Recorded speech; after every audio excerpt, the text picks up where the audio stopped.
This is the brief on Ibn Khaldun's cyclical theory of state power. So we're diving into the Muqaddimah by the 14th century historian Ibn Khaldun. He lays out this chillingly relevant model. States are basically living organisms. They're born, they grow, and then they're just naturally destined to collapse, often within about 3 to 4 generations. Okay, let's get into the 3 main takeaways that explain how this cycle works. First, the whole thing is driven by something he called asabiya. Just think of it as group solidarity or social cohesion. New dynasties rise when a tough group with strong asabiya conquers a settled society whose own group bond has been weakened by comfort and luxury. Second, states go through predictable stages. It kicks off with victory, when asabiya is strongest. But the ruler soon centralizes power, distancing themselves from their tribe by using paid soldiers. This leads to an age of luxury and splendor, but all that comfort kills the warrior spirit. And finally, the collapse is triggered by luxury and oppression. Wealth erodes the society's courage. The ruler's spending leads to crushing taxes. He calls this zulm, or economic tyranny. This kills the motivation to produce, revenue dries up, and the state becomes vulnerable to a new group with fresh asabiya. So Ibn Khaldun's big idea is that while states are born from tough solidarity, the luxury and tyranny that come with success will always erode that bond, making their collapse an inevitable part of the cycle. Okay, let's unpack this. We are diving deep today into a source that might feel, well, ancient. Right. Something you'd think is destined for a dusty history shelf. Right. But its arguments about power and wealth and societal collapse are, frankly, frighteningly relevant. Almost too relevant sometimes. So our mission today is to get intimately familiar with the work of Ibn Khaldun.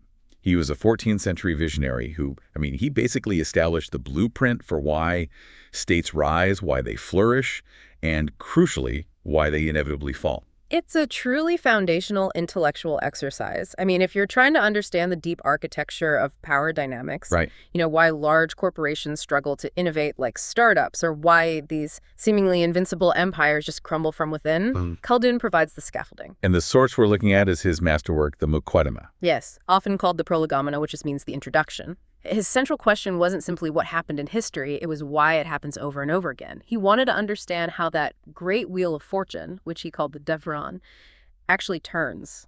And what an incredible person to be asking that question. Ibn Khaldun, Muhammad bin Abdurrahman, was born in Tunis in 1332. Right in the middle of everything. And he died in Cairo in 1406. He came from this established, immensely wealthy Andalusian family that had fled the Christian reconquest and settled in Seville centuries before. So he had this long view of history in his own family's story. Absolutely. And his career was a whirlwind. He was a political advisor, a court diplomat, an ambassador, a chief judge, all before he ever retired to write this incredible work. And his biography is so critical because it explains his unique perspective. He wasn't just, observing history from a library. He was in it. He was actively shaping it, maneuvering in the courts, witnessing the brutal instability of these regimes firsthand. So while he called himself a historian, he was so much more. His critical approach, which demanded analysis of social causes rather than just, listing kings and battles, that's why many traditions credit him as the founder of sociology. So he looked at the world and he saw patterns, where everyone else just saw a series of isolated royal dramas. Precisely. And for you, our listener, who really wants to feel well-informed on this, understanding, the Muqaddimah is just essential. The core brilliance of his insight is this. He viewed states not as static things, not as lines on a map that just persist until an army defeats them. He saw them as what? Living organisms. A living organism with a set life cycle. That sounds deterministic, almost fatalistic. It is deterministic in the sense that nature dictates a lifespan. Khaldun observed that states are born, they grow, they flourish, they start to decline, they age, and then they perish. Just like people. Just like humans, animals, plants. It's a natural cycle. They contain within themselves the seeds of their own eventual decline. So if we connect this to the bigger picture, this kind of organic, cyclical view, it really challenges our modern idea of linear, unending progress for a nation, doesn't it? It completely upends it. Khaldun saw political and civil transformation as inevitable, a natural law. Okay, so if every state is destined to follow this life cycle, then the crucial question becomes, what's the engine? What force sets this whole historical machine in motion and decides which group gets to rise up and form the next state? Khaldun saw this perpetual foundational conflict that defines how power is created. He saw it as this inevitable struggle between two distinct types of society. Two types. And the dynamism, the energy created by their interaction, is what powers that wheel of fortune.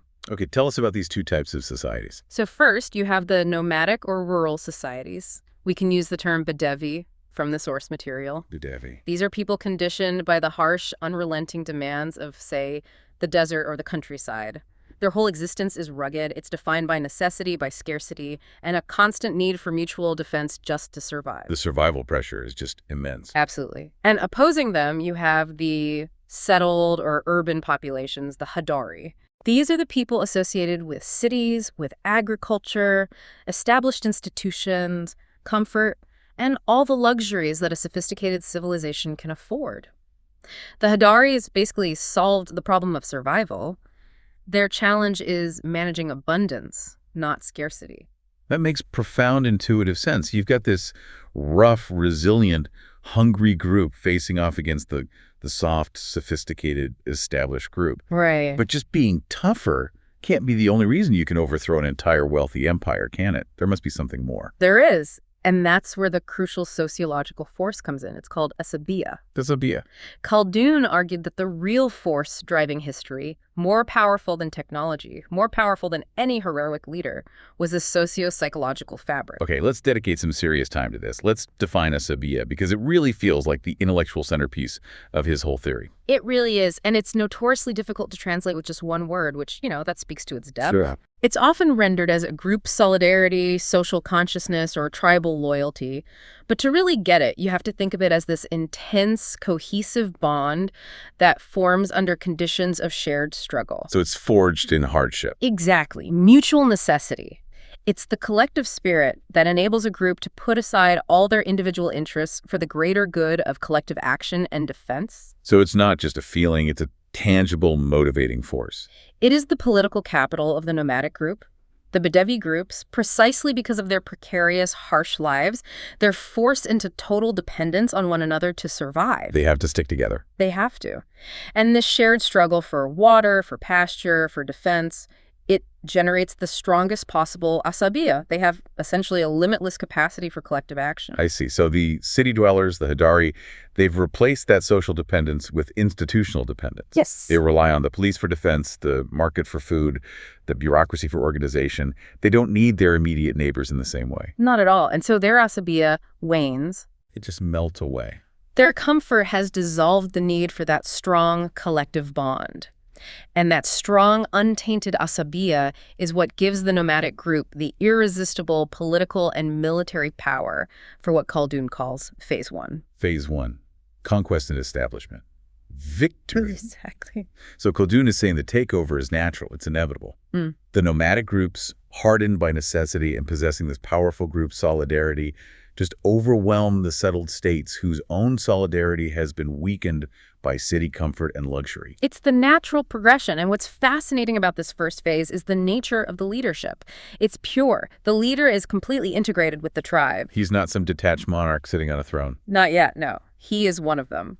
They act together on everything: defense, collecting resources, achieving collective honor and fame. They move as a unified front, driven by this intense shared purpose. You see this in history. The early, humble, but powerfully cohesive reigns of foundational leaders. Yes, the founders are truly of the group. They embody that collective strength and shared struggle. And that original robust group solidarity is what allows them to establish the state in the first place. Okay, so this founding generation is full of energy, shared purpose. It's the peak of Asabiya. They've successfully translated that group solidarity into political authority. Now, let's get into the dynamic mechanism of the inevitable cycle. Khaldun was remarkably specific about how long a state typically lasts, wasn't he? He was.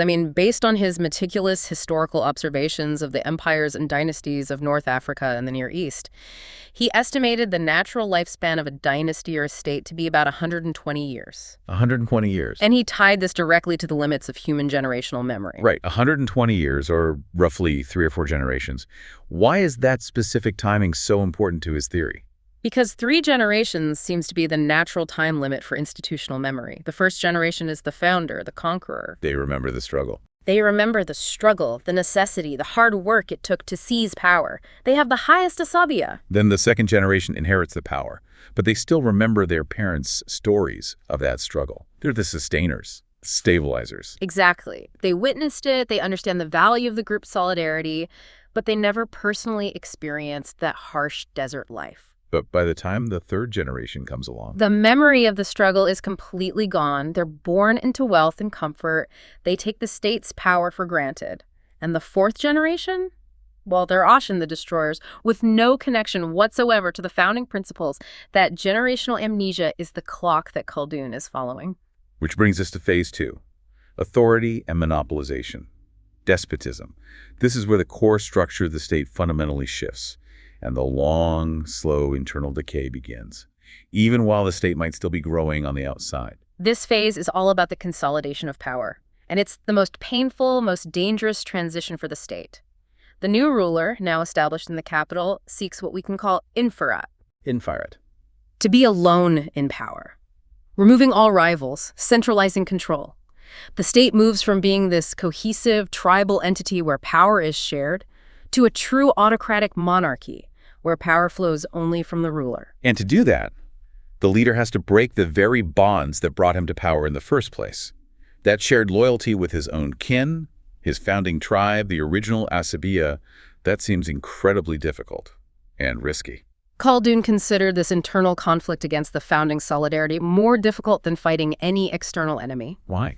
Because the enemy isn't some foreign army you can demonize. It's your family, it's your kin, it's the people who fought shoulder to shoulder with you in phase 1. But he has to do it. For his lineage to survive and establish a dynasty, that founding group solidarity has to be neutralized, and its power centralized under him alone. So how does a ruler achieve that political separation without just causing an immediate civil war? By finding a new source of loyalty, one that's completely detached from the existing social structure. This is the birth of the professional paid military and the specialized bureaucracy. Right. The ruler replaces the resilient, self-motivated loyalty of the tribe with the conditional financial loyalty of hired hands. We see this principle all through history.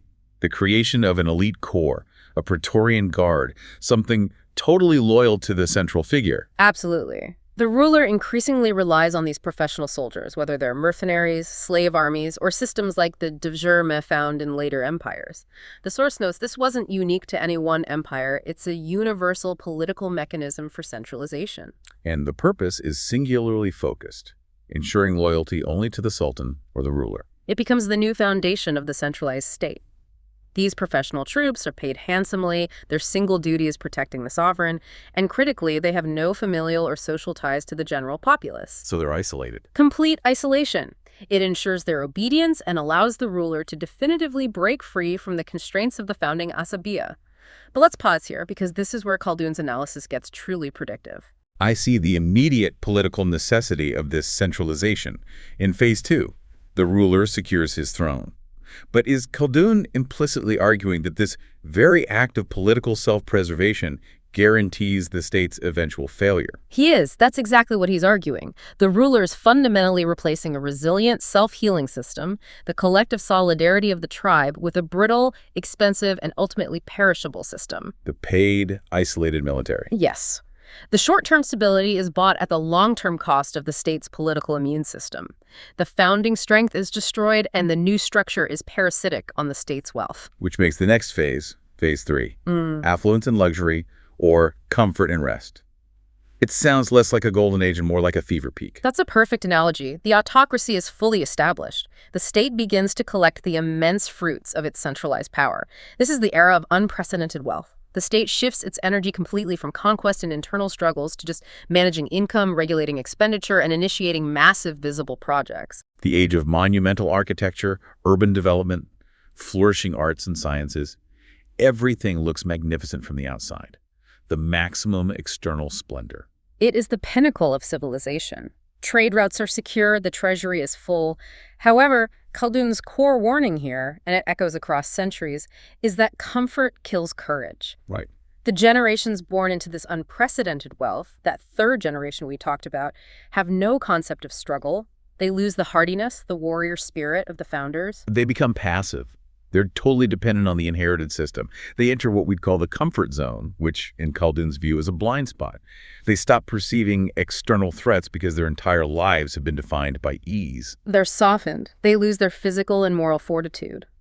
The skills needed for conquest and survival are replaced by skills for consumption and administration. They stop thinking like conquerors and start thinking purely like consumers. And the problem is the threats outside the city walls, they don't soften. They don't soften. So this is the phase where wealth paradoxically becomes a corrosive agent. It eats away at the spiritual strength of the group. If they lose that vitality, that intellectual edge. That lack of dynamism brings us straight into phase 4. Stagnation and compliance. Peace and halting. This is the moment the machine just runs out of adaptive energy. A complete failure of imagination and innovation seems to characterize this stage. It's institutional rigidity personified. Yes. The ruler and the governing class become entirely focused on preserving the system established by their powerful ancestors. They see the existing methods, the old traditions, the old regulations as the safest, most reliable path. Their goal isn't to improve the state, but just to keep it from changing. They choose imitation over innovation. They're managing decline, but they're calling it stability. Precisely. They actively avoid creativity. They avoid questioning the status quo. They adopt a passive, peaceful foreign policy aimed at maintaining this very expensive status quo. The state looks powerful, maintaining the facade of its golden age, but internally it has lost that vital creative capacity. The very thing you need to respond to new challenges. Whether it's new technology, new enemies, new economic pressures. The Wheel of Fortune, the Devletlerin, is hidden in the ability of societies to provide creative, dynamic answers. If that dynamism is lost, the state is effectively paralyzed. It's just running down the clock on that 120-year cycle. And the clock is ticking, and the costs are rising. The expenditures required to maintain that monumental appearance of Phase 3, plus the rising costs of the paid military from Phase 2. It must put immense strain on the static tax revenues of Phase 4. Which brings us, inevitably, tragically, to Phase 5. Extravagance and collapse, waste and squandering. Khaldun views the state now as suffering from a chronic, untreatable illness. This is the death stage, and it's accelerated by moral and fiscal decay. The ruler, often that fourth generation, has no memory of the founding struggle, takes the state's wealth for granted, and squanders it on personal pleasure, luxury, entertainment. And this is where incompetent individuals get put into high positions. Exactly. People lacking any merit or connection to the state's original purpose. They're elevated purely based on their proximity to the sovereign or their ability to entertain him. And the competent, loyal supporters, the dynasty's old guard, those few who might have some residual asabiya, they're alienated, pushed away, replaced by sycophants. The rot is complete, and it manifests in two fatal ways. First, the political elite is bankrupt of capability. Second, and more importantly for the collapse, is the economic breakdown. The state can no longer afford the immense expenditures required to maintain the illusion of strength. Because the luxury of Phase 3 and the stagnation of Phase 4 have just dried up the tax base. Exactly. And the most critical cost in the state's budget is usually that professional paid military, the very force they relied on since Phase 2. So the ruler is forced to make cuts. Deep cuts to military salaries or numbers. This completely destroys the army's strength and its support, internally and externally. The state destroys its own means of defense. The ultimate irony. The structure built to guarantee the ruler's sole power in Phase 2 becomes the most unsustainable expenditure in Phase 5, and it collapses under its own weight. And with the military weakened, the elite alienated, the original Asabiya is completely dissolved. The state, having exhausted its foundational strength and its accumulated wealth, is compared by Khaldun to a dried wick. Just ready to be extinguished. Ready to be extinguished by a new, hungry, nomadic group, a group possessing strong, vital asabiya, and the cycle begins anew. Khaldun saw this not as a moral condemnation, but as a predictable, natural conclusion. It's astonishing that he defined this 120-year institutional expiration date so clearly. It suggests that institutional memory only survives for 2 generations of ease before the original purpose is just entirely lost. And the incentives become totally corrupted. And that leads us perfectly into the next section, the specific mechanisms of rot. It's not just inevitable aging. It is self-inflicted, systemic damage. This is where we connect back to Arnold Toynbee's idea that civilizations commit suicide. Khaldun seems to have been saying centuries earlier that internal factors, the choices the leadership makes, matter far more than any external threat. That is the analytical cornerstone. The state is not defeated from the outside. It destroys itself through its own policies and its own prosperity. And this happens through the interplay of luxury and oppression. So let's look at mechanism one. How does prosperity, how does wealth actively destroy Asabiya? Khaldun argues that the moment the tribe achieves the state and gains access to luxury, the corruption of their group solidarity begins instantly. The hardiness and courage gained from that harsh, necessity-driven nomadic life are systematically lost. Replaced by urban softness. Life in the city completely spoils a people's fortitude. They lose the habit of personal responsibility for collective defense. They become utterly reliant on others for protection. That standing paid army they set up in phase 2. They stop training, they stop suffering, they stop seeing their neighbors as indispensable partners in survival. The sense of collective loyalty weakens because individual comfort has replaced that existential need for collective survival. In a modern context, this sounds a lot like generational complacency. The children of the pioneers become soft, expecting their standard of living as a birthright rather than a hard-won victory. It's the political equivalent of physical atrophy. If a muscle is never used, it wastes away. If Asabiya is never challenged by necessity, it dissolves into self-interest. Khaldun then poses a profound political question. Is there a necessary balance? A balance between what? He suggests that both extremes, extreme wealth and extreme poverty, lead to moral and societal decay. Oh, that's interesting. Why does extreme poverty also lead to decay? Because poverty breeds desperation, crime, and the dissolution of the social bonds you need for collective action. So the required state for a long-lasting civilization is title. Balance. A state must manage its wealth so that neither overwhelming, debilitating luxury nor devastating hardship takes root. But, as Khaldun observed, maintaining that balance is extraordinarily difficult once the state hits phase 3. And if the ruler fails to maintain that balance, especially in the later, more expensive stages, they turn to mechanism 2. The tyranny of economic oppression, Zulum. Khaldun saw this as maybe the greatest, most fatal driver of the cycle's negative turn. It's the ultimate self-inflicted wound. As luxury spending increases in phases 4 and 5, funding the ruler's extravagance, the bloated bureaucracy, the expensive military, the state must find more and more money. So they raise taxes. They raise taxes, but eventually they start imposing unfair taxes, arbitrary fees, and ultimately they just start seizing the public's property. Okay, let's break down the economic mechanism here because Khaldun's insight is incredibly modern. It's a clear description of how incentives drive production or, well, the lack of it. Absolutely. The fatal flaw is this. When the ruler engages in oppression and confiscatory taxation, it completely kills the incentive to work and earn. Right. I mean, if the common people know that the state is just going to take the fruits of their labor, why would they risk the investment, the time, or the energy? They'd stop producing. They'd hide their wealth. Or they'd just leave the cities. Exactly. And when people stop producing wealth, the state's tax revenue inevitably collapses. It cripples the state financially and hastens its final demise. Khaldun proved that excessive state spending and subsequent oppression aren't just symptoms of a dying state, they are the active causes of its death. The government essentially starves itself to death by consuming the seed corn, the productive capacity of its own people. So oppression isn't just a sign of injustice, it's a precise economic indicator of imminent desolation. Khaldun visualized it as the warning signal that civilization itself is becoming desolate. It's a mechanism that physically hollows out the state's tax base. And destroys social trust. It chokes out the economic lifeblood. And mechanism 3 brings us back to the leadership's failure to adapt monopolization and senility. This ties together the political, social, and economic decay into a single failure of foresight. This goes back to phase 2. It brings us right back. By removing the founding Asabiya, the resilient core political strength of the state, and choosing to rely on hired hands, the ruler fundamentally destroys the resilient structural foundation.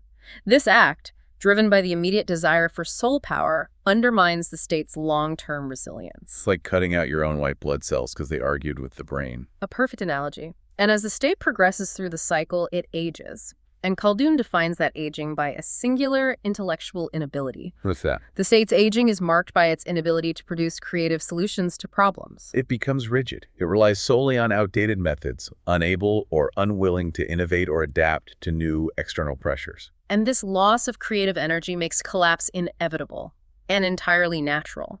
Khaldun framed this collapse as an unchangeable divine or natural law. The rotation of the Devran is inherent to the nature of power. The state is a temporary vessel designed to fulfill a certain destiny before being replaced by a fresher, hungrier force. It's so clear that Khaldun wasn't just observing events. He was formulating universal laws of socio-political dynamics. So if the state is the axis of the Devletlerin, and it turns because of these internal self-inflicted wounds, then the way we study history itself has to change. Which is exactly what he did. Let's shift focus now from what happens to how Khaldun argued we should know it. He revolutionized the approach to historical study. He fundamentally challenged the historians of his day. He saw them as just collectors and compilers. He accused them of being intellectually parasitic, just repeating what they heard. Khaldun wanted to move beyond the superficial narrative. In the Muqaddimah, he famously gave history two distinct faces.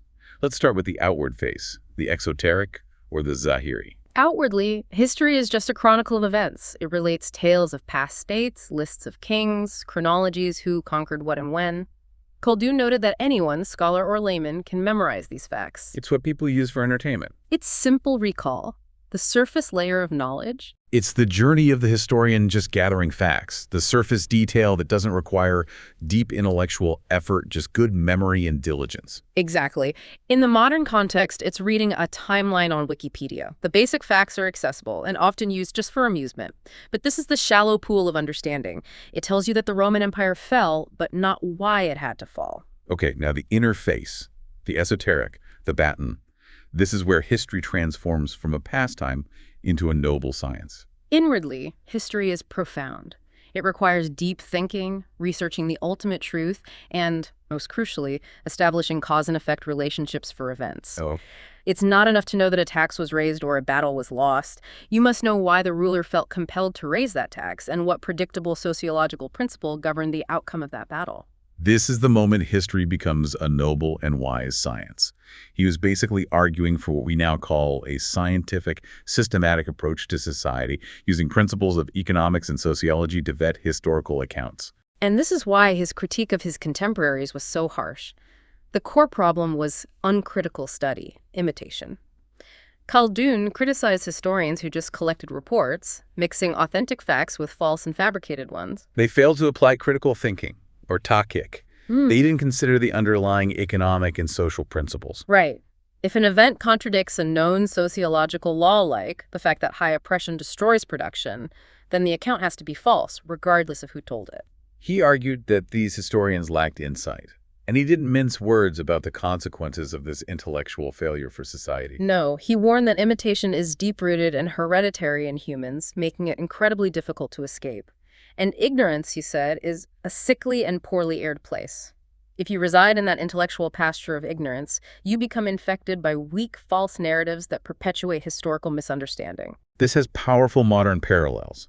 When we consume news or history today, we're often asked to simply believe the surface chronology without applying critical thinking to the underlying causes, to the deep structural pressures that Khaldun identified. It is the ultimate responsibility of the historian, and by extension, the informed citizen.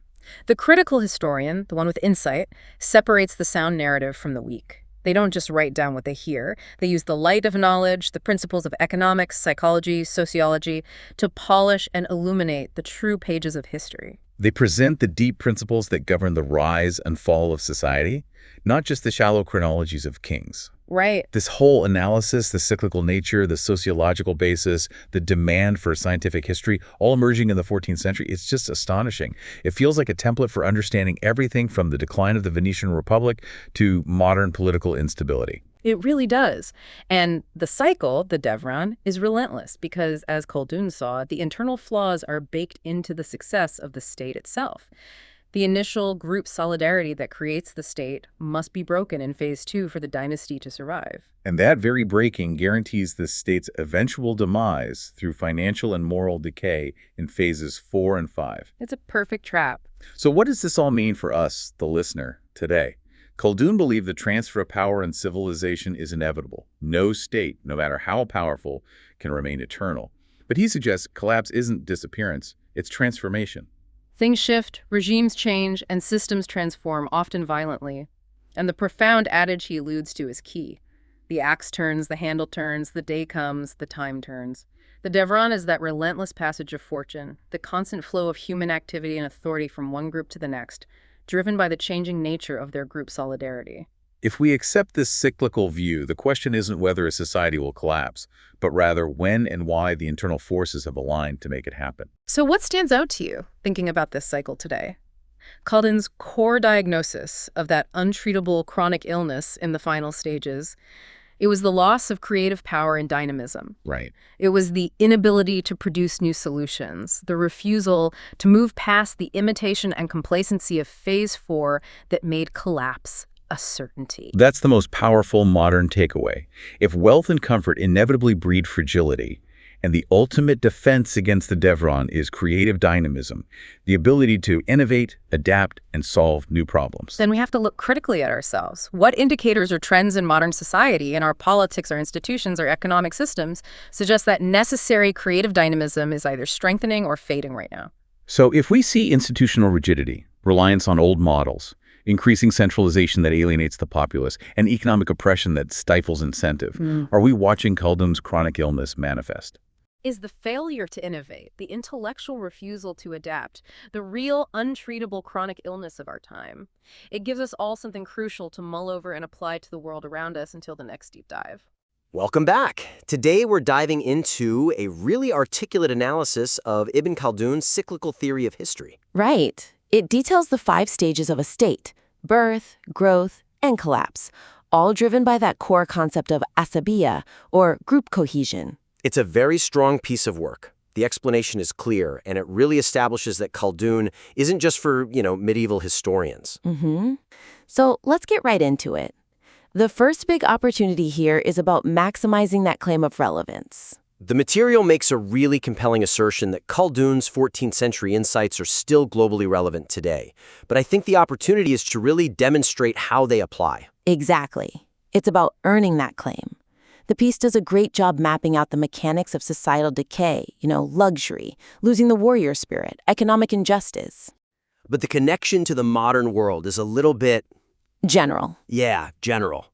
It uses analogies like the comfort zone, but it doesn't draw those really robust, specific parallels. It's like stating a law of physics, but not, showing the observable consequences. It leaves the listener to do the work. So the suggestion here has to be building a more explicit, a more theoretical bridge. Right. One that translates concepts like Asabiya decay or the destruction of Umran's civilization into phenomena we can recognize today, in politics, in sociology. That mapping is crucial. So let's take a concrete example. The final phase, israf, extravagance and collapse. Okay. The material talks about zulum, cruelty, and economic pressure.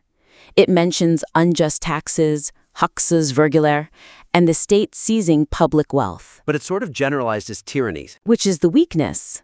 The suggestion is to translate that, move beyond just historical tyranny, and frame it as a discussion on, say, modern corruption cycles. Or state policies that actively kill productive economic incentive. Exactly. Think about it. Seizing public wealth, Halkın Malına el uzatma, isn't just theft. It's more systemic. It's the collapse of trust in institutions. Yes. So maybe the suggestion is to frame this specifically as modern rent-seeking behavior, or maybe regulatory capture. Ooh, that's a powerful distinction. Right? So, for example, you could illustrate how state capture allows a small elite to divert resources away from productive investment. Mismanaging sovereign wealth funds, for instance, or intellectual property. And that would directly show how this breakdown of economic justice literally stops production and causes the state to, and I love this phrase from the material, wither like a dry wick. Now we're moving from historical description to actionable economic diagnosis. Exactly. And there's a sociological side to this too. The material uses that vivid language about how rahatlik, or comfort, makes people lax. It leads to the loss of the savas juruhu, the warrior spirit. But again, that's noted as just a sort of cultural consequence. It feels a bit soft. So the opportunity is to make it hard. Use that concept to pose a concrete scenario about the resilience of, say, established affluent societies. Yes. You could point to a specific area where this loss of dynamism makes a major institution, maybe even a whole trade bloc, susceptible. Let's pose a scenario about geopolitical vulnerability. You could argue that certain established nations, after decades of wealth and security, have prioritized consumption over adaptive capacity. They've become bureaucratically complex but strategically fragile. And the suggestion is to link that loss of dynamism directly to a quantifiable threat. It leaves them vulnerable to external actors who have a new, hungry asabiya. Right, whether that asabiya is rooted in ideology or economic hunger or rapid technological adaptation. Anything that gives them an edge. So you're connecting that sociological laziness directly to measurable geopolitical consequences. And by doing that, you show that Khaldun isn't just interesting, he provides a usable diagnostic tool for 21st century power. That will deeply satisfy the expert reader who already gets the basics. Precisely. We're moving the argument from Khaldun is generally smart to Khaldun is actively helping us predict outcomes today. And that emphasis on failure being programmed by comfort, it leads us really smoothly into the structural core of the whole cycle. It does. So to really elevate the narrative arc of the piece, the critique should deepen its focus on the internal conflict in the istabdah phase, the monopolization phase. This is the turning point.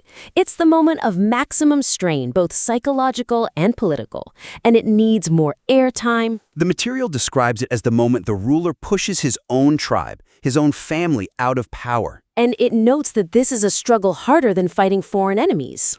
Which is an incredible detail. A profound, almost tragic detail. But the weakness is that it's currently presented as just one step in a list of political moves. It's minimized. So the suggestion is to frame this internal struggle as the central tragedy of the second phase. Exactly. To frame the ruler's decision to hire mercenaries, paraliaskerler, or use that recruitment system as a conscious act of political self-destruction. A necessary but ultimately fatal step. Yes, he has to do it to centralize power, but it's the very act that starts the countdown on the destruction of his own asabiya. But we should probably explore the political calculation there. Why is it necessary? Is it just a power grab? Well, that's the probing question, isn't it? Is this act politically justified in the short term, even if it's fatal long term?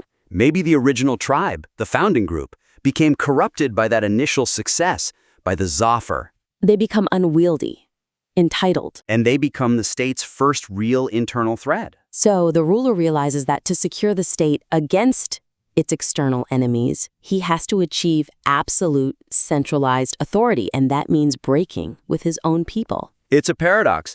To secure the state now, he has to destroy the social foundation that made it possible in the first place. Let's dig into that tension. The material says the ruler needs an army whose sole loyalty is to him, Tekserakati Sultana. And that's specifically because his bond with the founding tribe is dissolving. So let's use the narrator's own question from the piece. Kendi I line nasuyopajak bunu. How can you do this to your own family? Yeah, use that as a jumping off point. The suggestion should explore the immense political and psychological cost of that decision. You're replacing the deep blood loyalty of kinship with the cold, transactional loyalty of a bureaucracy, of hired guns. It's this moment of profound alienation. It elevates the ruler to absolute power, but it condemns the dynasty to a set lifespan. By focusing on that high-stakes, tragic decision, you turn the Istabdad phase from a simple political transition into a suicide pact. Right. The weakness is treating it as simple realpolitik. The strength is showing that the ruler wins the battle for authority. But guarantees the state's slow-motion collapse because he's just destroyed its social foundation. That's the core insight. It's the highest point of centralized strength, and it is simultaneously the moment the fatal clock starts ticking. That emphasis on structural inevitability is the perfect segue to the core mechanics. For maximum clarity, for real predictive power, The presentation can be massively strengthened by explicitly mapping that three-generation sociological cycle onto the five-stage political cycle. Right now, they feel like two separate lists of symptoms.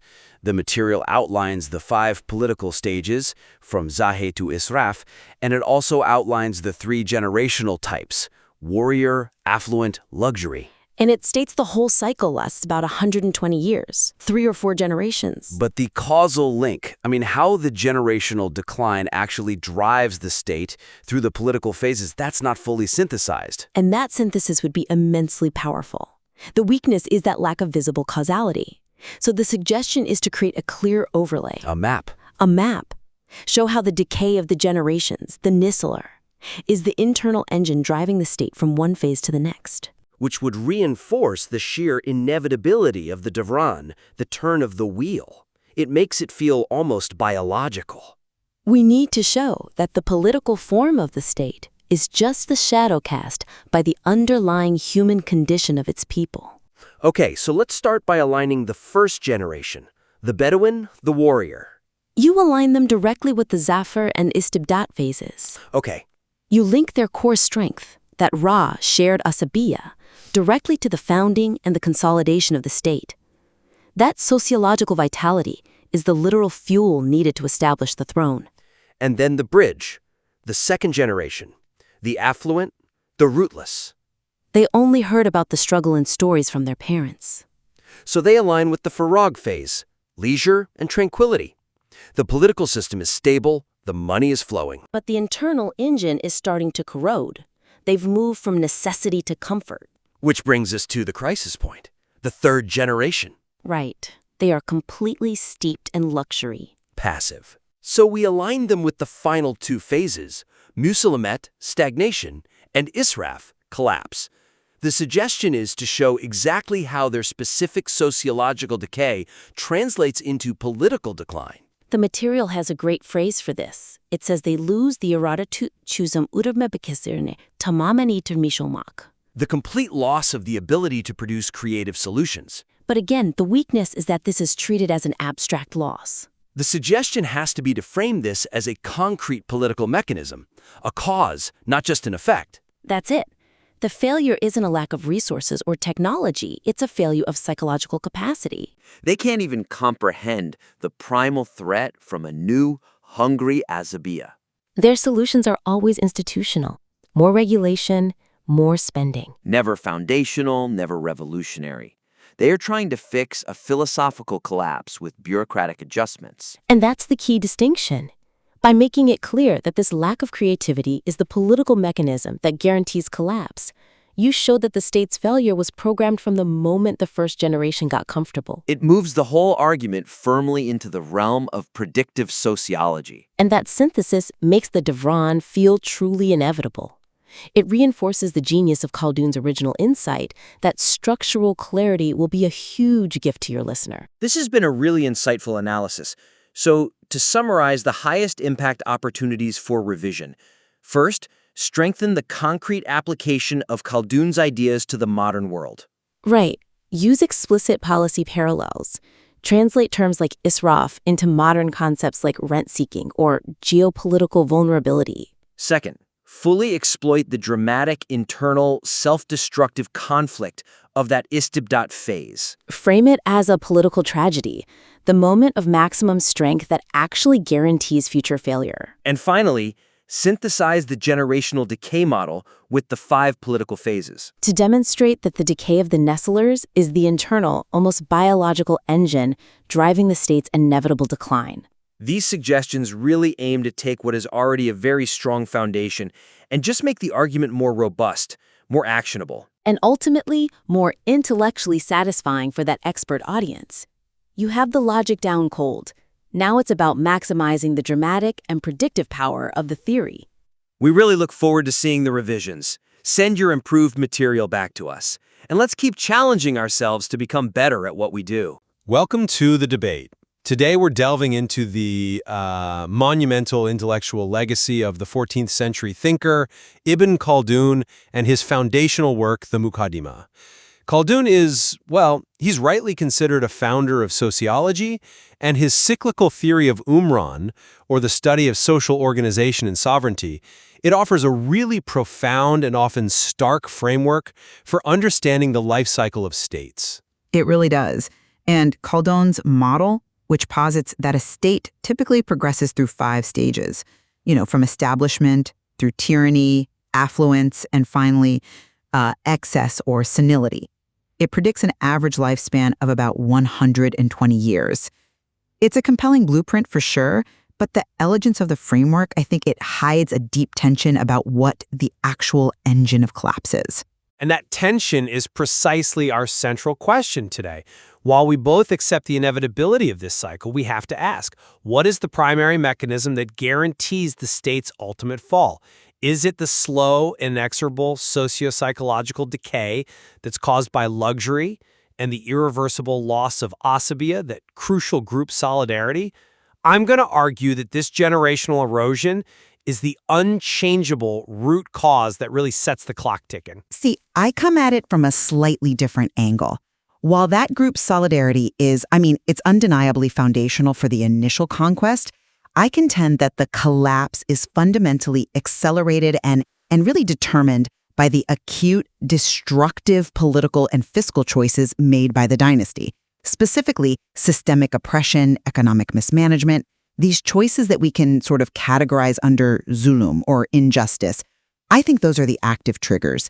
Decay might make the state vulnerable, sure, but it's the political action that delivers the fatal blow. Well, I base my position squarely on Khaldun's use of natural metaphor. He views the state as a living organism. It has to age and it has to die. He describes this as sunnatullah, an unchangeable law of nature. So the core driver, in my view, it's not some random policy error, but the generational and cultural shift that is just inherent in the system. The successful state transitions almost inevitably from the hardy nomadic life of the founders, where asabiya is absolute, to a settled, luxurious existence in the city.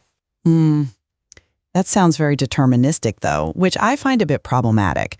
If the collapse is this natural, unchangeable law, why does Khaldun spend so much time detailing the specific, and you could argue avoidable, errors made by the ruling class? Because those errors are consequences of the root cause.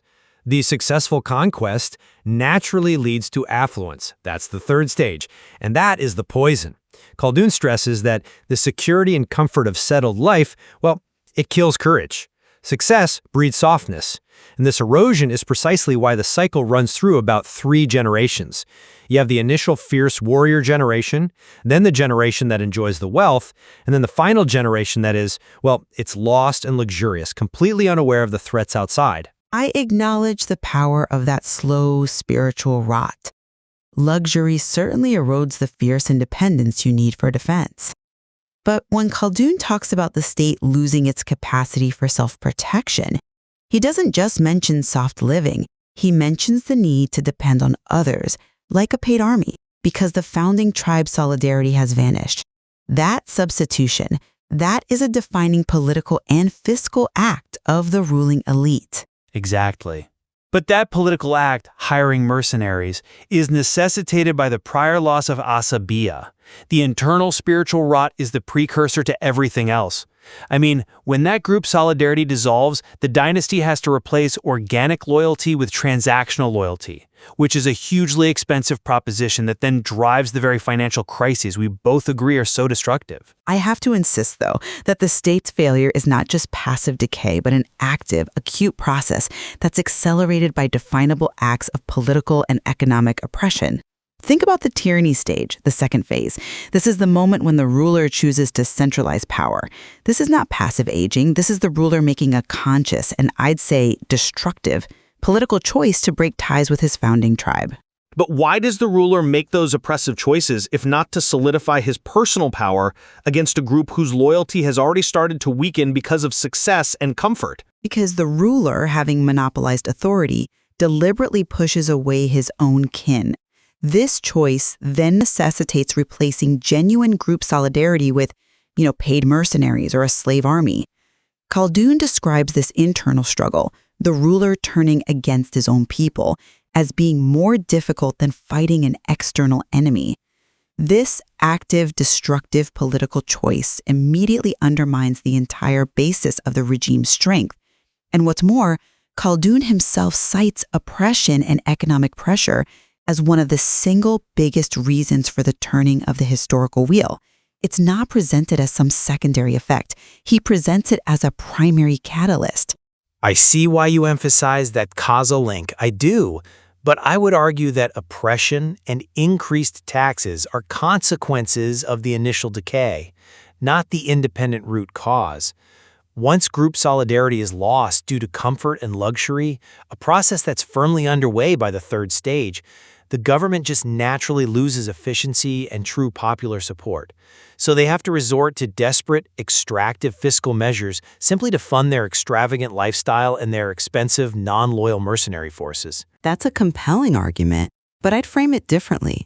The socio-psychological cause might explain why the ruling class seeks comfort, sure, but the policy decisions explain why the state actually collapses.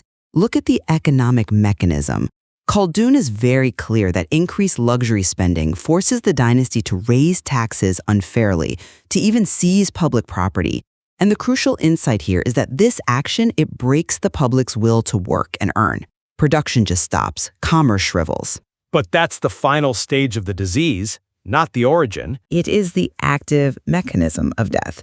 Look, a ruler who is merely comfortable might survive. But a ruler who actively uses tyranny to suppress his own founding group and enacts these devastating, short-sighted tax hikes, well, he is making the political choices that render the state terminally ill. The economic devastation isn't just a symptom of reduced group feeling. It's an act of destruction of the state's revenue and productive capacity caused by policy. Oppression is explicitly stated to herald the destruction of civilization itself. I maintain that the state doesn't need to be actively oppressed to fall. It simply needs to become too soft to defend itself against the next strong group. You know, the one with a vigorous new wave of group solidarity that's always waiting on the periphery. The third stage, affluence, is already defined by excessive wealth and luxury, where comfort relaxes the people long before the widespread political and fiscal crises hit in the later phases. The decay has our line of an already doomed organism. I'm not totally convinced by that line of reasoning because it seems to minimize the ruler's agency in the early stages of political centralization. Let's go back to the monopolization of authority phase for a second. When the ruler actively pushes his kin away and starts to rely on paid armies, that intentional severing of the initial conquering bond, it accelerates collapse far faster than just some passive generational softening.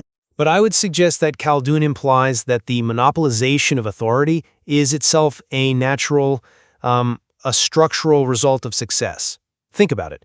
The transition from the collaborative early phase, where the leader acts as a sort of first among equals with his tribe, to the absolute power of the next generation is almost guaranteed once sovereignty is established and power centralizes. The loss of shared authority isn't fundamentally an oppressive choice so much as a structural consequence of achieving stability. The very stability that's required to create a lasting state, well, ironically, it generates the conditions for its decay by isolating the sovereign.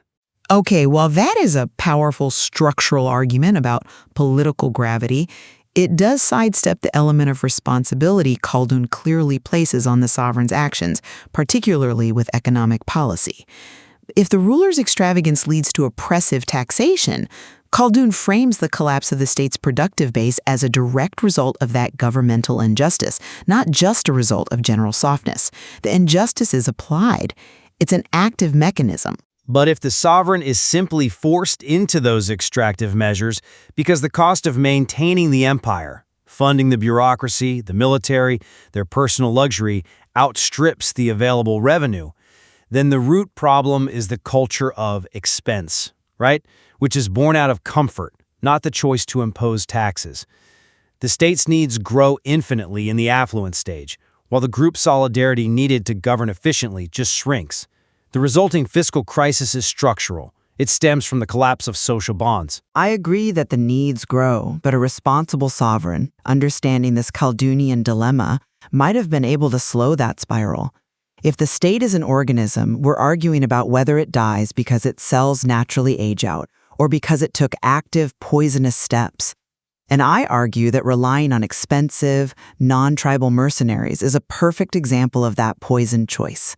This necessity arises entirely from the ruler's decision to break social bonds for absolute personal power.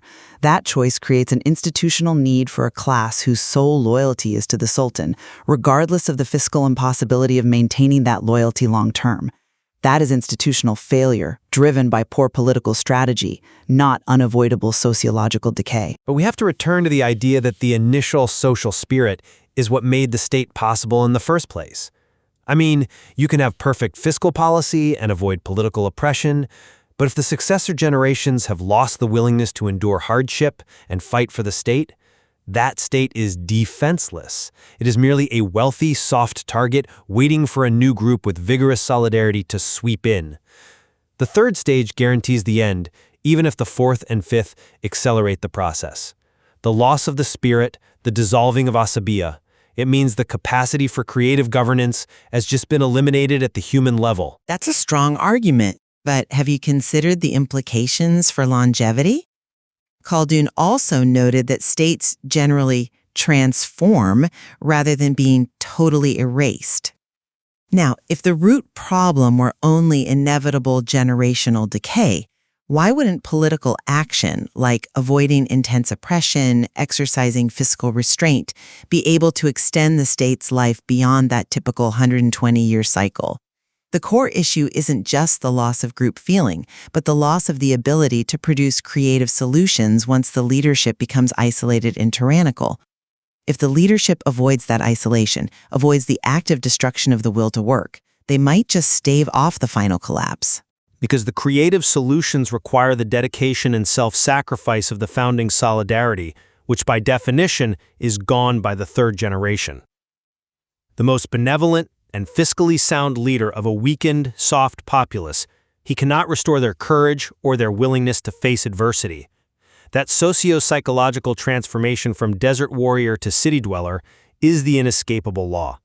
The urban, luxurious life is a trap. The luxury may be a trap, but Zulum is the spike. Haldun details it, warning rulers that they are actively destroying the foundations of their own economy. By focusing on the active destruction of the productive base, which is policy-driven, we recognize that Haldun is offering a critique of governance, not just the natural history of generations. He's suggesting that bad political decisions guarantee the state moves from senility to collapse, while a focus on justice might theoretically allow a state to remain functional, if weakened, for much longer. It seems we agree that the cyclical collapse involves both psychological softening and political oppression, but we fundamentally differ on the priority of the cause. I continue to argue that while political actions like the fiscal crises and oppression do accelerate the fall, Khaldun's greatest insight lies in recognizing that sustained comfort and luxury naturally dissolve that powerful socio-psychological drive needed for empire. The root cause is the human element responding inevitably to a soft environment, not just policy errors. The organism simply runs out of vital energy. And I believe the theory is best appreciated when you view the economic and political failings, the oppression, the unfair taxes, the hiring of mercenaries, not just as inevitable side effects, but as acute institutional crises that are the direct, immediate mechanism of destruction.